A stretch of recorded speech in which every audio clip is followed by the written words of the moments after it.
Bismillahirrahmanirrahim. Assalamu alaikum. Welcome to another video tutorial on the channel of BioKids.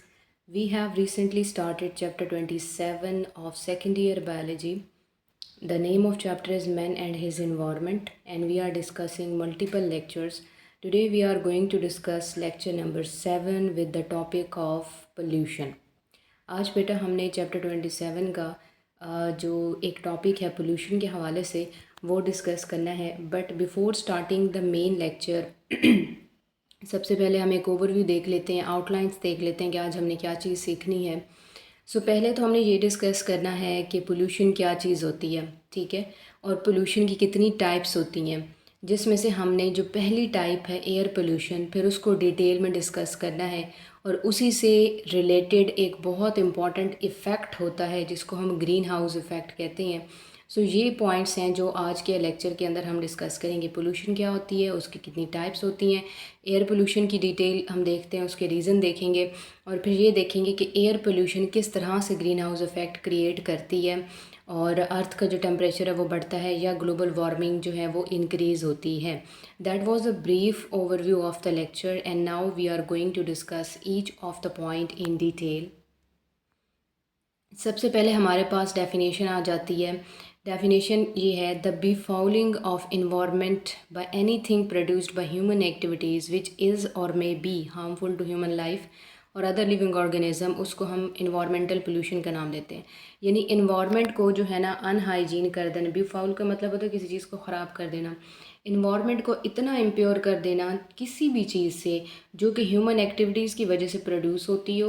यानी human activities जब environment को इतना ज़्यादा आप कहते हैं कि इम्प्योर कर देती हैं कि वो चीज़ ह्यूमन लाइफ के लिए और बाकी सारे लिविंग ऑर्गेनिजम्स के लिए अगर हार्मफुल होगी, तो फिर वो जो एक्टिविटी है, वो जो उससे होने वाली चीज़ें हैं, उसको हम नाम देते हैं कि ये इन्वायरमेंटल पोल्यूशन है। अब पोल्यूशन की बहुत सारी टाइप्स हो सकती हैं, ठीक है। जैसे कि टाइप 1 हम बात करते हैं एयर पोल्यूशन, जिसको आप एटमॉस्फेरिक पोल्यूशन भी कहते हैं, वाटर पोल्यूशन, ठीक है, इसके अलावा सॉइल पोल्यूशन, रेडिएशन पोल्यूशन और नॉइज़ पोल्यूशन। ये पोल्यूशन की जो है डिफरेंट टाइप्स हैं। यहाँ से आपको क्वेश्चन आ सकता है, पोल्यूशन को डिफ़ाइन करें, उसकी टाइप्स के हवाले से लिखें। ये इंपॉर्टेंट शॉर्ट क्वेश्चन में आता है, आपने ये यहाँ से ज़रूर प्रिपेयर करना है। नेक्स्ट हम आ जाते हैं अपने सेकंड मोस्ट इम्पॉर्टेंट पॉइंट के ऊपर, that is about air pollution. अब वन बाय वन हम इन सारी पोल्यूशन की जो है डिटेल देखेंगे और इन पोल्यूशन में जो इम्पॉर्टेंट इफ़ेक्ट्स आते हैं या जो मेजर आप कहते हैं कि चेंजेस आते हैं इनकी वजह से, वो चीज़ें हम डिस्कस करेंगे। पहला पॉइंट हमारा है एयर पोल्यूशन के हवाले से। एयर पोल्यूशन की डेफिनेशन ये होती है, anything in the air that may be harmful to living organisms is called air pollution. यानी हवा के अंदर कोई भी ऐसी चीज़ जो कि लिविंग ऑर्गेनिजम्स के लिए हार्मफुल होती है, उसको हम नाम देते हैं एयर पोल्यूशन का। लाइक फॉर एग्ज़ाम्पल आपको ये सामने नज़र आ रहा है कि एक सिटी का एरिया है, ठीक है और ये इंडस्ट्रियल एरिया है, इसके अंदर इंडस्ट्री मौजूद है, जहाँ पे 2 चिमनीज़ मौजूद हैं, यहाँ पे 2 आप कह सकते हैं कि टावर्स मौजूद हैं, जिनसे कितनी ज़्यादा क्वांटिटी के अंदर जो है वो धुआं बाहर निकल रहा है, स्मोक बाहर निकल रही है। And obviously this smoke is a combination of multiple oxides of different chemicals.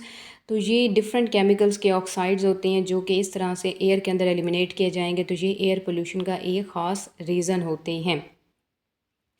फिर हम कहते हैं कि एयर पोल्यूटेंट क्या होता है, ठीक है। अब पोल्यूशन किस चीज़ से बनती है, पोल्यूटेंट से। तो पोल्यूटेंट क्या होगा, एयर कभी भी क्लीन नहीं होती, उसमें मल्टीपल पोल्यूटेंट्स होते हैं। हम कहते हैं large number of harmful substances are called pollutants which are deteriorating air quality. कि हार्मफुल सब्सटेंसेस एयर के अंदर मौजूद होती हैं, ठीक है। वो हार्मफुल सब्सटेंसेस जो कि एयर की क्वालिटी को ख़राब कर रही हैं, उसको क्वालिटी को डेटेरियोरेट तबाह कर रही हैं या कम कर रही हैं या उसको इम्प्योर कर रही हैं, उनको हम नाम देते हैं पोल्यूटेंट्स का, ठीक है। यानी कि ये वो केमिकल्स हैं, वो चीज़ें होती हैं जो कि एयर की क्वालिटी को कम कर देती हैं। जैसे कि अब एग्ज़ाम्पल्स के साथ आपको बताया गया है, एग्ज़ाम्पल ज़रूर याद रखनी है आपने, एमसीक्यूज़ के हवाले से बहुत इंपॉर्टेंट है। Sulphur oxides, carbon monoxide, oxides of nitrogen, lead compounds, chlorofluorocarbons. हम ये बात करते हैं कि these are the fastest growing sources of air pollution by human activities. कि ह्यूमन की इतनी एक्टिविटीज़ हैं, इन मल्टीपल टाइप के हम केमिकल्स यूज़ कर रहे होते हैं, पेट्रोल यूज़ करते हैं या डीजल्स वगैरह यूज़ कर रहे होते हैं इसके अलावा कंबशन हो रही होती है, फॉसिल फ्यूल्स हो रहे होते हैं, उनको जलाया जा रहा होता है। तो इससे क्या होता है कि ये सारी की सारी चीज़ें एयर के अंदर एलिमिनेट होती हैं डायरेक्टली और ये क्रिएट करती हैं एयर पोल्यूशन। ठीक है, so these harmful substances are known as pollutants. इन तमाम सब्सटेंसेस को आप पोलूटेंट का नाम देते हैं। आपसे डेफिनेशन में पूछा जा सकता है what is pollutant, give some examples, या define pollutant, give some example. तो यहाँ से आप कर सकते हैं। एग्जांपल वैसे भी एमसीक्यूज़ में काफ़ी इंपॉर्टेंट है। तो यहाँ पर एयर पोलूटेंट्स जो आपको मेंशन किए गए थे उनके सोर्सेज और उन हार्मफुल इफ़ेक्ट्स बताए गए हैं। यानी क्लोरोफ्लोरोकार्बन्स का सोर्स ये है कि एरोसोल जो स्प्रेज इस्तेमाल होती हैं, ठीक है, या हम कहते हैं एयर कंडीशनर्स के अंदर, रेफ्रिजरेटर्स के अंदर से जो एक करेक्टरिस्टिक स्मेल आ रही होती है वो इन्हीं चीज़ों की होती है। और इसका हार्मफुल इफ़ेक्ट क्या होता है कि ये ओजोन की लेयर को जो है ना डैमेज कर देते हैं, ग्लोबल वार्मिंग कॉज करते हैं due to greenhouse effect. कैसे, ये चीज़ हम आगे लेक्चर में देखेंगे। सल्फ़र ऑक्साइड्स हैं तो ये different power stations, fossil fuels में वहाँ पे क्योंकि कंबशन होती है, बर्निंग ऑफ फॉसल फ्यूल्स होती है, वहाँ से सल्फ़र के ऑक्साइड रिलीज़ होते हैं। और इसका नुकसान ये होता है कि ये एसिड रेन का बाइस बनता है, या लंग्स के disorder, breathing disorders, lungs cancer cause करता है। अगर हम बात करते हैं लेड कंपाउंड्स की, तो ये जो पेट्रोल होता है जो नॉर्मली आप इस्तेमाल कर रहे होते हैं वो लेड वाला पेट्रोल ही होता है। सो उसकी कंबशन से, यानी पेट्रोल आपको पता है कि जब वो जलता है तो एक ख़ास किस्म की स्मेल आती है। उसी स्मेल में, उसी स्मोक के अंदर मौजूद होता है लेड। ठीक है, अब लेड जो है ये लेड पॉइजनिंग है, पॉइजन होता है लेड, क्योंकि ये डैमेज करता है ब्रेन को। इसके अलावा ये फॉरेस्ट में जो प्लांट्स हैं उनकी ग्रोथ को भी लिमिट करता है, यानी ये animal as well as plant दोनों के लिए हार्मफुल होता है। इसके बाद नेक्स्ट हमारे पास आते हैं नाइट्रोजन के ऑक्साइड। जब भी फॉसल फ्यूल को आप बर्न करते हैं उसमें मल्टीपल ऑक्साइड्स निकलते हैं, चाहे वो क्लोरोफ्लोरोकार्बन्स के हों, सल्फ़र ऑक्साइड्स हों, चाहे जो है वो नाइट्रोजन के ऑक्साइड्स हों। तो इससे ग्रीन हाउस बढ़ेगा, ग्लोबल वार्मिंग बढ़ेगी, एसिड रेन आएंगे और हर्बिसाइड्स जो है ना हेडेक्स होना शुरू हो जाएंगे, या हम कहते हैं कि कफिंग की सिचुएशन होती है, क्योंकि इसमें सांस लेना मुश्किल हो जाता है, इसमें सफोकेशन होती है, तो इंसान को खांसी होना शुरू हो जाती है। फिर सबसे पॉइजनस गैस है कार्बन मोनोऑक्साइड, जो कि इनकम्प्लीट बर्निंग ऑफ कार्बोनेट्स और कार्बन कंपाउंड्स होती है, या सिगरेट स्मोक में होती है, जो कि डायरेक्टली हेल्थ को हार्मफुल इफ़ेक्ट क्रिएट करती है, कि हेडेक और ब्रेन डैमेज क्रिएट करती है। So these are the harmful effects of air pollution. ठीक है, एयर पोलूटेंट या एयर पोल्यूशन के ये हार्मफुल इफ़ेक्ट्स हैं, और आपको उन्होंने टेबल में बड़े बेहतरीन तरीके से बताया कि एक का सोर्स क्या है, जिसके हार्मफुल इफ़ेक्ट्स क्या। तो ये शॉर्ट क्वेश्चन में आपसे पूछा जा सकता है। फॉर एग्जांपल वो आपसे कह सकते हैं कि सल्फ़र कंपाउंड्स के सोर्स क्या होते हैं और उसके हार्मफुल इफ़ेक्ट्स क्या होंगे, या वो आपसे पूछ सकते हैं कि give the sources of chlorofluorocarbons and also list how these are harmful to the human health। तो इस तरह से आपको क्वेश्चन आ सकते हैं, यानी वो सोर्स भी पूछ सकते हैं, हार्मफुल इफेक्ट्स भी उस चीज़ का पूछ सकते हैं। सो यहाँ पे हमारे पास आते हैं जी major effects of air pollution कौन से हैं। पहली चीज़ तो है कि ओजोन लेयर की डिप्लीशन होती है, ग्रीन हाउस इफेक्ट होता है, हेल्थ हैज़र्ड्स हैं।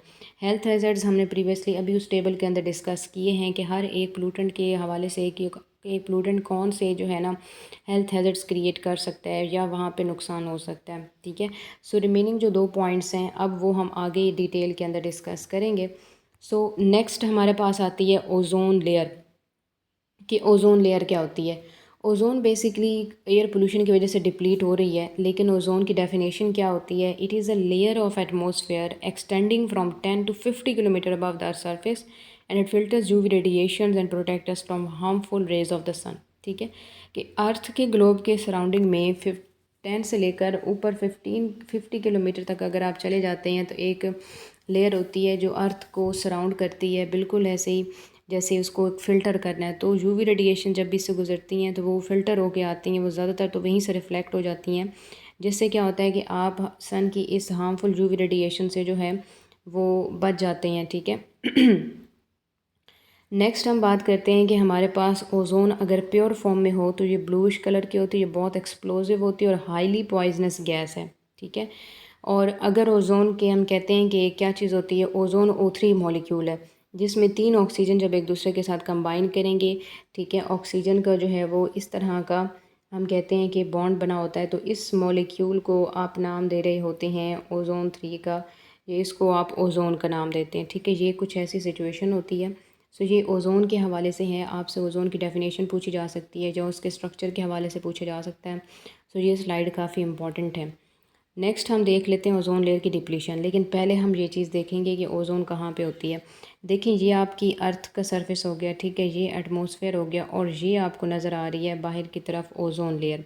अब आप देख सकते हैं कि ये ओज़ोन लेयर कितनी थिक है, ठीक है, और ओज़ोन लेयर जो है यूवी रेडिएशंस को बाहर ही रख रही है। अब यहाँ पे अगर आप देखते हैं ना, जहाँ पर ओज़ोन लेयर है तो आप देखेंगे यूवी रेडिएशन जो रेड कलर से आ रही है, अब ये रेडिएशन क्या है कि ये बाहर ही मौजूद है, अर्थ सरफेस के बाहर बाहर मौजूद है, अंदर नहीं आ पा रही। लेकिन अगर आप देखें तो ये वाली जगह जहाँ पर एक होल क्रिएट हुआ है, ठीक है, इस होल वाली जगह को अब अगर आप यहाँ से देखते हैं ना, तो यहाँ पे क्योंकि ओज़ोन लेयर नहीं है तो वही UV radiation directly earth surface की तरफ आ रही है, ठीक है। कि अगर आप इस जगह पर देखते हैं तो क्योंकि ओज़ोन मौजूद है तो उसने यूवी रेडिएशन यानी जो रेड एरो है इसको सरफेस से बाहर ही रखा हुआ है कि यूवी रेडिएशन अंदर आएगी नहीं। लेकिन यहाँ पर जो है ये होल मौजूद है, यहाँ पर ओज़ोन खुद ही डिप्लीट हो रही है, डैमेज है, तो वहाँ से डायरेक्टली जो यूवी रेडिएशन है वो अर्थ के अंदर आ रही है और इस तरह से इफेक्ट कॉज करती है हेल्थ के ऊपर। और भी काफ़ी सारे इश्यूज़ होते हैं जो भी हम वन बाय वन पढ़ेंगे। ये होती है ओज़ोन लेयर डिप्लीशन, ठीक है। अब हम पीछे देख लेते हैं इसकी थ्योरी। ओज़ोन लेयर जो होती है, हम कहते हैं कि बहुत सारे रिसेंट रिसर्चेस ने शो किया है कि ओज़ोन लेयर अब कॉन्टीन्यूसली डिप्लीट हो रही है, ख़राब हो रही है, डैमेज हो रही है। कॉजेज ऑफ डिप्लीशन क्या है कि the decline in thickness of ozone is caused by increase level of chlorofluorocarbons, ठीक है, जिसमें क्लोरीन, फ्लोरीन और कार्बन्स होती हैं। ये चीज़ें रिएक्ट करती हैं ओजोन के साथ, उसके स्ट्रक्चर को डैमेज कर देती हैं, उसको आयनाइज कर देती हैं, जिससे क्या होता है कि ओजोन लेयर डिप्लीट हो जाती है या उसमें होल क्रिएट हो जाता है, ठीक है। सोर्सेज ऑफ क्लोरोफ्लोरोकार्बन्स क्या हैं? बहुत सारी व्हीकल्स हैं, घर में जो अप्लाइंसेज हम यूज़ कर रहे हैं, फ्रिज, रेफ्रिजरेटर हैं, ठीक है, ओवन है, माइक्रोवेव ओवन हो गया, फ्रिज हो गया, वॉशिंग मशीन हो गई, तो ये जो चीज़ें इमिट करते हैं, ये जो मतलब आप कहते हैं कि रिलीज़ कर रहे होते हैं ना क्लोरोफ्लोरोकार्बन्स, तो वो रीज़न बनती है। यहाँ पे बेटा आपने याद रखना है कि ओजोन लेयर डिप्लीशन में आपको उन्होंने कॉजेज़ ऑफ डिप्लीशन बताया है, सोर्सेज ऑफ CFCs बताया है। सो कॉजेज़ ऑफ डिप्लीशन तो लाजमी याद रखना है, ये इंपॉर्टेंट शॉर्ट क्वेश्चन में आता है। अब हम देख लेते हैं mechanism of depletion, that is also a very important short question. Mechanism of depletion में जहाँ तक बात है तो पहले हम कहते हैं कि जो CFCs हैं, हमने पीछे कहा कि वो ओजोन को डिप्लीट करते हैं। अब हम यही पढ़ने वाले हैं कि कैसे। अब जो CFCs होते हैं जिसमें क्लोरीन, फ्लोरीन और कार्बन मौजूद हैं, ये अर्थ के टेम्परेचर को the rise to the atmosphere, यानी ये ऊपर की तरफ उठते हैं, अर्थ के सरफेस से जो है ये ऊपर की तरफ उठेंगे। लेट से कि ये अर्थ का सरफेस था और यहाँ से जो ऊपर की तरफ जाते हैं टुवर्ड्स द एटमॉस्फेयर। अब वहाँ पर जो यूवी रेडिएशंस होती हैं ना, UV rays causes chlorine to release, कि जैसे यूवी रेडिएशन के साथ CFCs कांटेक्ट में आएंगी तो क्लोरीन अलग हो जाएगी। जब क्लोरीन अलग हो जाएगी तो ये chloride ion Cl negative ion की फॉर्म में अलग होगी, तो ये डायरेक्टली जाके ओजोन को आयनाइज कर देगी, उसको डिस्ट्रॉय कर देगी। एक सिंगल क्लोरीन एटम जो होता है ये यूवी रेडिएशन के साथ जब मिलता है और क्लोराइड आयन में कन्वर्ट होता है तो ये 1 मिलियन ओजोन मॉलिक्यूल को डिस्ट्रॉय कर देता है। अब जब ओजोन मॉलिक्यूल डिस्ट्रॉय होंगे तो ओजोन जो है वो थिन होती चली जाएगी, यूवी रेडिएशन सन से डायरेक्टली अर्थ की तरफ आना शुरू हो जाएंगे, जिससे क्या होता है कि ओजोन लेयर डिप्लीशन होती है, जिससे हम कहते हैं कि बहुत सारे नेगेटिव इफेक्ट होते हैं। फॉर एग्जांपल ये जो होल है या जो पिक्चर आपको दिखाई गई ये कहाँ की थी या ये सबसे पहले कहाँ देखा गया था? ये ओजोन लेयर डिप्लीशन जो एंटार्क्टिका के एरिया के अंदर देखी गई थी। एंटार्क्टिका का जो एरिया है वहाँ पे ओजोन बहुत कम हो गया आर्कटिक रीजन के अंदर, जिस वजह से वहाँ पे वेदर की बहुत सारी एक्सट्रीम्स पाई जाती हैं। So that was the mechanism of destruction of ozone layer, जो mechanism of ozone layer depletion भी आप कह सकते हैं।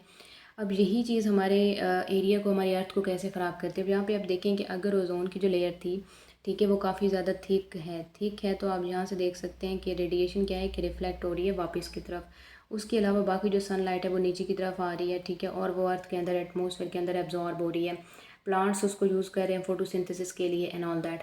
लेकिन होता क्या है कि ये जो क्लोरोफ्लोरोकार्बन्स गाड़ियों से या कंबशन से या आग जलाने से या वैसे इंडस्ट्रियल एरिया से रिलीज़ होती हैं, तो ये सारी जो क्लोरोफ्लोरोकार्बन्स होती हैं जब ये इस एटमॉस्फेयर के अंदर इकट्ठी होती हैं तो ये ग्रीन हाउस इफ़ेक्ट कॉज करती हैं, यानी ये उस वार्मथ को, उस जो रेडिएशंस हैं, क्लोरीन वगैरह हैं, उसको बाहर जाने ही नहीं देती हैं। क्लोरीन जब एटमॉस्फेयर के अंदर रहेगा और बाहर से यूवी रेडिएशन आएगी तो यूवी रेडिएशन एक इस CFC जो होगा, ठीक है, इसकी आयनाइजेशन कर देगा और इसको कन्वर्ट कर देगा क्लोराइड आयन के अंदर।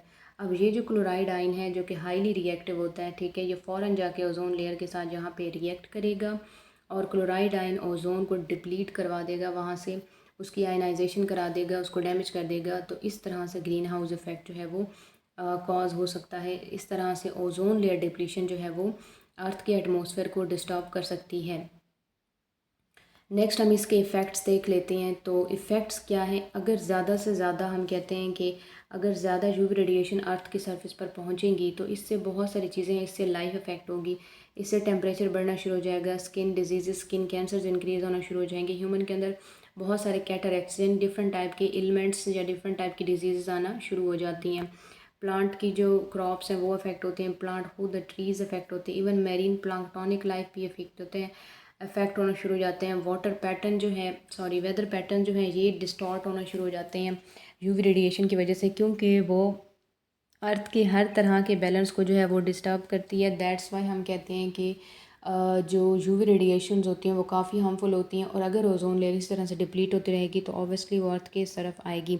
और यही आप अंदाज़ा लगा सकते हैं कि आजकल वेदर की इतनी एक्सट्रीम है कि सर्दियाँ आती हैं भले ही थोड़ा टाइम पीरियड के लिए हो, लेकिन बहुत एक्सट्रीम होती हैं। इसी तरह गर्मी बहुत ज़्यादा बढ़ गई है, टेम्परेचर अर्थ का बहुत बढ़ गया है और गर्मियाँ बहुत ज़्यादा टाइम पीरियड तक, तकरीबन 7 से 8 या समटाइम 9 महीने तक भी गर्मी रहती है। सो इसका रीज़न यही ओजोन लेयर की डिप्लीशन है, यही इफ़ेक्ट्स हैं जो हमारे ऊपर आ रहे हैं। फिर हमारे पास इससे लिंक्ड एक बहुत इंपॉर्टेंट पॉइंट है, that is green house effect, जो हमेशा एयर पोल्यूशन के साथ ही डिस्कस होता है। डेफिनेशन ये है, the capacity of certain gases in the atmosphere to trap heat emitted from earth surface insulating and warming the earth is called greenhouse effect. यानी कि लेट से हमने ये कहा है कि अर्थ का सरफेस है, ठीक है, डिफरेंट टाइप की गैसेस रिलीज़ होते हैं मल्टीपल रिसोर्सेज की वजह से। तो ये गैसेस अर्थ के इस एटमॉस्फेयर के अंदर जो है आ जाती हैं। अब यहाँ पर आएंगी तो जिससे क्या होगा कि सनलाइट एक दफ़ा तो जो है सरफेस के अंदर एंटर हो जाएगी, लेकिन ये गैसेस उस सनलाइट को एब्जॉर्ब कर लेंगी, उसको बाहर की तरफ जो है वो रिफ्लेक्ट नहीं होने देंगी, जिसका रिज़ल्ट क्या होगा कि सनलाइट जो है वो ट्रैप होकर रह जाएगी इसी एटमॉस्फेयर के अंदर। सनलाइट और उसकी जो शिद्दत होती है यानी सूरज की धूप जो है और उसकी गर्मी जो होती है वो ट्रैप होकर रह जाएगी अर्थ के अंदर, जिस वजह से इसी चीज़ को हम ग्रीन हाउस इफ़ेक्ट कहते हैं। ठीक है, ये डेफिनेशन थी इसकी। अब हम यहाँ पे एक एग्ज़ाम्पल पहले देख लेते हैं ग्रीन हाउस के हवाले से, फिर हम थ्योरी पढ़ेंगे। अब उन्होंने क्या कहा है कि ये एक ग्लास शील्ड है, ठीक है, ये ग्रीन हाउस उन्होंने बनाया आपको समझाने के लिए। वो कहते हैं कि सनलाइट जब इस तरह से एंटर होगी, ठीक है, सनलाइट एंटर होती है, अब उसको रिफ्लेक्ट होना था बाहर की तरफ, लेकिन होता क्या है कि ऊपर ग्लास की शील्ड है, ये ऊपर की तरफ जब उठती है फिर वहाँ से रिफ्लेक्ट होती है, फिर दोबारा अंदर ही आ जाती है, जिससे रिजल्टेंटली होता क्या है कि जितनी भी हीट थी वो सारी की सारी जो हीट होती है वो उस ग्रीन हाउस के अंदर ही रहती है। जो अक्सर ग्रीन हाउसेस बनाए जाते हैं ना जिसमें डिफरेंट टाइप के पौधे वगैरह रखे जाते हैं, जो नर्सरी होती है उसके बाहर भी अगर आप ग्लास शील्ड इस तरह की चीज़ बना देते हैं ना, वो भी ग्रीन हाउस के तौर पे काम करता है, जिससे सनलाइट अंदर आ तो जाती है लेकिन अंदर ही ट्रैप रह जाती है, बाहर की तरफ रिफ्लेक्ट नहीं होती है। और इसी चीज़ से क्या होता है कि ग्रीन हाउस इफेक्ट क्रिएट होता है। अब हम ये देख लेते हैं कि जो हम कहते हैं कि light rays of the greenhouse are absorbed by plants and soil and then radiate as long as wave radiation. ठीक है, यानी वो आपको कहते हैं कि सनलाइट जब अंदर एंटर होती है तो प्लांट भी उसको यूटिलाइज़ कर लेते हैं, सॉइल भी अब्जॉर्ब करती है और उसको कन्वर्ट कर देते हैं इंफ्रारेड रेडिएशन में। अब इंफ्रारेड रेडिएशन या हीट वेव्स ने बाहर की तरफ रिफ्लेक्ट होना था, वो बाहर की तरफ जैसे मूवमेंट शो करती है, ऊपर के मौजूद ग्लास की वजह से वो बाहर नहीं जा पाती। ठीक है, glass does not permit rays to escape outside. जब ग्लास बाहर उसको नहीं जाने देता तो वो अंदर ही रिफ्लेक्ट रह जाती है, जिससे वो अंदर का जो एटमॉस्फेयर है यानी ग्रीन हाउस के अंदर का जो एटमॉस्फेयर है उसको ये वार्म कर लेता है। अब ग्रीन हाउस का एयर पोल्यूशन या अर्थ के साथ क्या लिंक है? बिल्कुल लिंक है, इस तरह से लिंक है। हम इसको देख लेते हैं ग्रीन हाउस और ग्लोबल वार्मिंग क्या होती है। बेसिकली जो कार्बन डाइऑक्साइड होती है एटमॉस्फेयर के अंदर, ये बिल्कुल glass shield of greenhouse के तौर पे काम करती है। कार्बन डाइऑक्साइड सनलाइट की जो एनर्जी है, ये सन एनर्जी उसको एब्जॉर्ब करती है, ठीक है, और इंफ्रारेड रेडिएशन चाहे ही बन जाए, चाहे वो इंफ्रारेड रेडिएशन में कन्वर्ट हो भी जाए, लेकिन उनको बाहर की तरफ एक्सकेप नहीं होने दिया जाता। वो अर्थ के एटमॉस्फेयर के अंदर ही रेडिएशंस और हीट रह जाती है, जिससे क्या होता है कि अर्थ का जो टेम्परेचर है वो इंक्रीज़ होना शुरू हो जाता है। सो ये जो इंक्रीज़ इन टेम्परेचर आया है by the process similar to the greenhouse, इसको हम नाम देते हैं ग्रीन हाउस इफेक्ट। ठीक है, ग्रीन हाउस इफेक्ट ये होता है कि ये जो एक सारे का सारा कार्बन डाइऑक्साइड एटमॉस्फेयर में थी, उसने सनलाइट को अब्जॉर्ब कर लिया, हीट को बाहर जाने नहीं दिया, हीट को एक्सकेप नहीं होने दिया, तो हीट एटमॉस्फेयर के अंदर ही रह गई है, जिससे टेम्परेचर बढ़ गया है। सो ये जो इंक्रीज़ इन टेम्परेचर है due to greenhouse activity, जो कि सेम टू सेम वैसी थी जैसे ग्रीन हाउस में होता है, तो इस चीज़ को आप नाम देते हैं ग्रीन हाउस इफेक्ट का। ठीक है।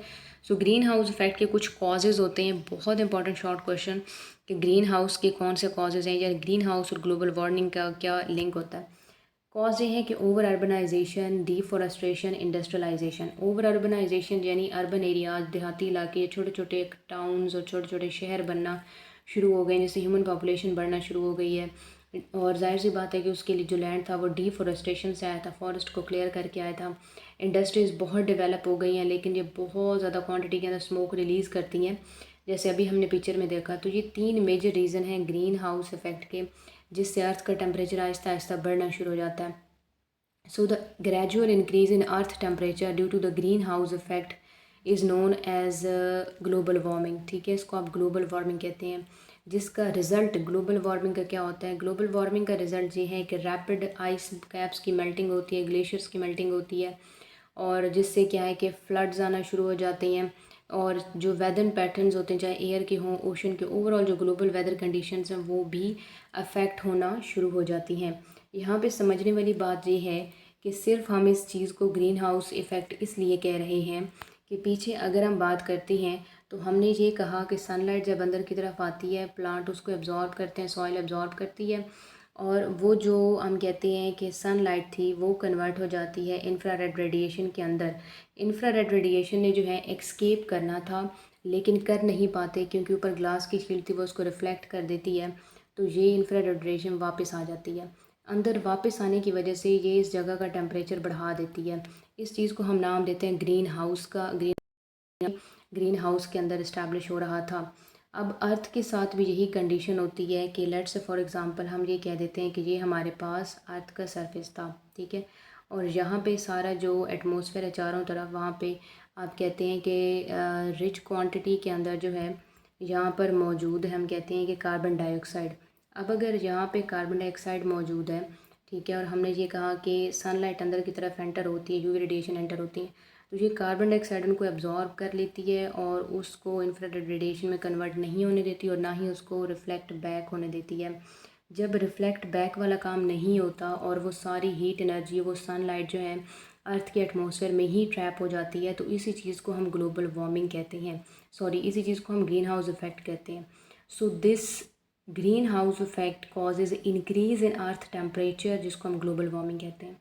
यानी उस हीट के ट्रैप होने की वजह से, उस गर्मी और उस शिद्दत के ट्रैप होने की वजह से अर्थ का टेम्परेचर बढ़ जाता है, जो ग्लोबल वार्मिंग कहलाता है। ठीक है, और उसके आगे इफेक्ट क्या होते हैं, पोलर आइस कैप मेल्ट होना शुरू हो जाते हैं, ग्लेशियर्स मेल्ट हो जाते हैं, जिससे फ्लड्स आते हैं, जिससे और ज़्यादा कंडीशंस ख़राब होती हैं, ओवरऑल वेदर कंडीशंस ख़राब हो जाती हैं। यही आप देख लें कितनी एक्सट्रीम गर्मी होती है पाकिस्तान में। इसका रीज़न यही है जो आपको green house effect global warming नज़र आ रही है, क्योंकि पाकिस्तान में बहुत ज़्यादा एयर पोल्यूशन है, और इसका यही रीज़न है कि यहाँ की जो प्लांटेशन वेजिटेशन है वो बहुत कम है। दूसरा, यहाँ पर बहुत ज़्यादा क्वांटिटी के अंदर जो है इंडस्ट्रियलाइजेशन है, या हम कहते हैं कि बहुत ज़्यादा यहाँ पर जो है वो मतलब पेट्रोल से लिंक्ड व्हीकल्स और रेफ्रिजरेटर्स और ये चीज़ें लार्ज क्वांटिटी में इस्तेमाल होती हैं, जो अल्टीमेटली कार्बन का सोर्स बनती हैं, और कार्बन डाइऑक्साइड पर इस सारे प्रोसीजर के थ्रू ग्रीन हाउस इफेक्ट और ग्लोबल वार्मिंग कॉज करता है। बहुत इंपॉर्टेंट स्लाइड है।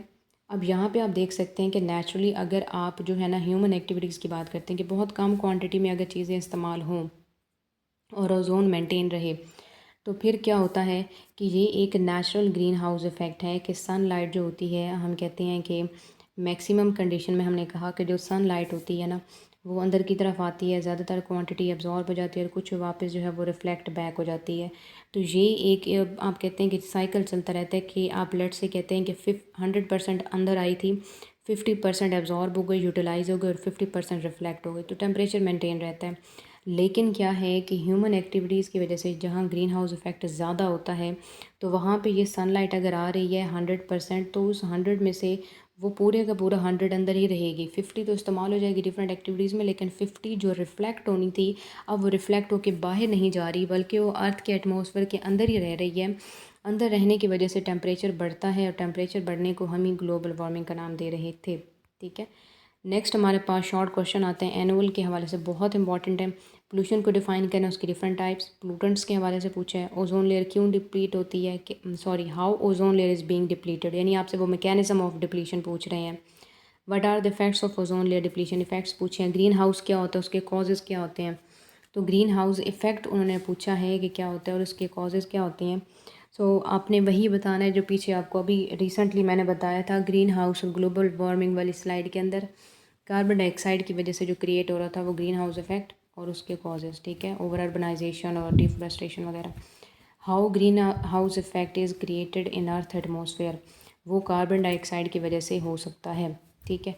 और फिर उसके बाद हम कहते हैं list some causes of greenhouse effect. Again उन्होंने कहा है कि ग्रीन हाउस के आप कॉजेज़ बताएं, तो वो आपने डिटेल से दोबारा बता देने। यानी इस तरह के क्वेश्चन आपको आते हैं। यहाँ पे आपने क्लियर रखना है, जब उन्होंने कहा है how ozone layer is being depleted, यानी उन्होंने मैकेनिज्म ऑफ डिप्लीशन पूछा है। यहाँ पे उन्होंने पूछा है कि डिफाइन ग्रीन हाउस इफेक्ट, आपने डेफिनेशन लिखनी है और कॉज लिख देने हैं बस। नीचे लिखे how green house effect is being created in earth atmosphere, तो कार्बन डाइऑक्साइड के थ्रू जब ग्रीन हाउस इफेक्ट क्रिएट होता है तो वो चीज़ लिखनी है। That was about today's lecture. I hope कि आपने लेक्चर को केयरफुली सुना होगा, लेक्चर को नोट किया होगा, important points MCQ short question note किए होंगे। ये टॉपिक शॉर्ट के हवाले से काफ़ी ज़्यादा इंपॉर्टेंट है और मल्टीपल टाइम्स आता है, आ चुका है। सो दैट्स वाई इसको ज़रूर प्रिपेयर कीजिएगा। वीडियो को लाइक, चैनल को सब्सक्राइब कर लीजिएगा and also click the bell icon, ताकि आपको अपकमिंग लेक्चर्स के नोटिफिकेशंस मिलते रहें। मिलते हैं नेक्स्ट वीडियो लेक्चर के अंदर। Wish you all the very best and very good luck.